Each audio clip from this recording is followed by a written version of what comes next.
Chris, once more on FIBO. Ursa is just gone, and now we have a new version of FIBO here in Germany.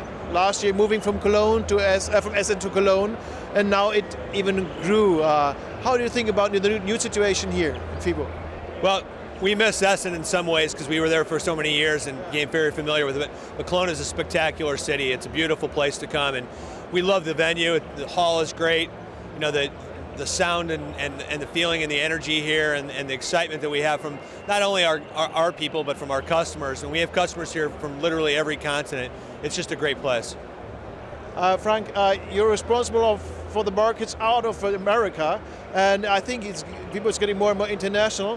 What are you thinking about the markets? I think if you have a look around, it's really getting more and more crowded in here. Does this reflect the markets all over the world? Oh yes, if you look at the industry is growing, and you can see that. The industry is broadening. You have now much more segments. It's not just the club segment anymore, it's broadening as well. So yes, it's definitely growing and growing. And how does your company react on that? Well, we have to look at all the different customer types and anticipate where they're headed and get there before they get there. In some cases, you don't ask the customer what it is that they want, you ask them what they need.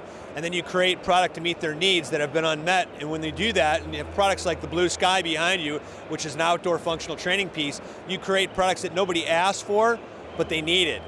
And so now they're saying, wow, that's amazing.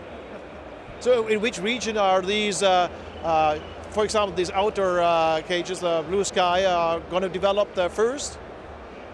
I think the starting point will be in the US, especially with the professional athletes, but actually there is no place where it will start first. You can go to China, you can go to other places in India, in Europe.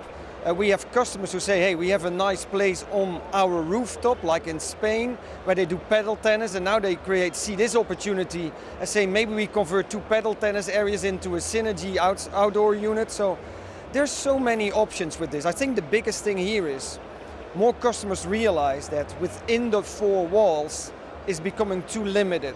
They need to create a community where people can work inside the 4 walls, but also outside the 4 walls.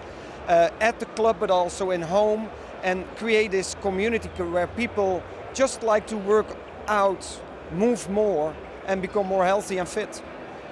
So, and what else are the focuses of live fitness at the moment, and maybe in the future?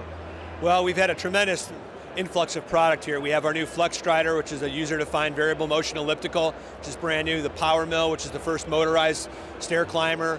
We have our Hammer Select product that we've launched here, which is an entire line of selectorized hammer equipment. The HD Elite product, which is expanded, and we have new offerings and trainings to go with that. And then we talked about the Blue Sky. So it's sort of an overwhelming situation for our sales guys because there's so many new things to talk about.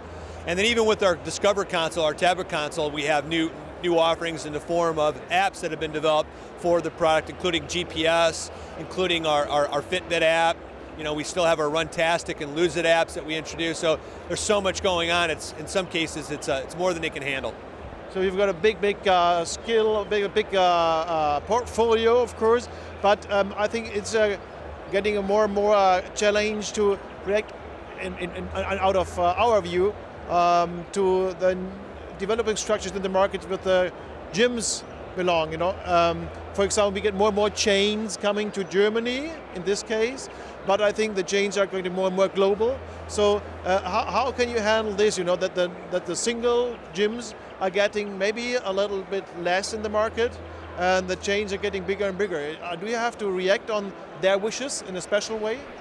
We look at all the wishes. You know, there's no specific wish from a bigger customer or a smaller customer.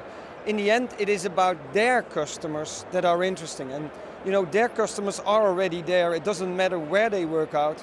It's really getting into the skin on how do we get more people moving. And it's not our customer, but it's our customer that has certain needs that we are looking into, because that's really what our customers should be interested in, because that will drive their businesses. Maybe one more theme, the electronic part. You know, we have these multimedia panels.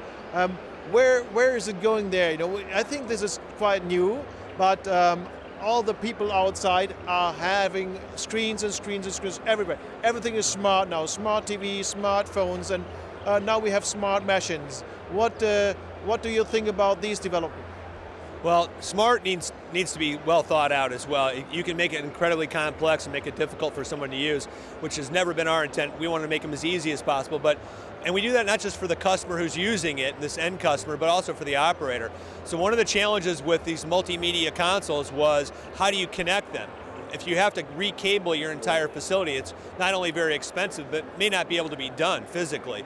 And so we were the first to integrate with Wi-Fi, so we have Wi-Fi so you can wirelessly connect to the internet, but the content that the person wants to bring is unique to the individual. So our open platform, our API, if you will, allows people to develop their own content. So not just what we provide them with, but they want to create their own content, they're able to do that. We've been talking quite a bit about all the new cardiovascular equipment and our outdoor functional training piece, but we've also launched a product line to replace the best-selling signature line it's the #1 selling strength line in the history of the industry, and we replaced it with an amazing product that we call Insignia.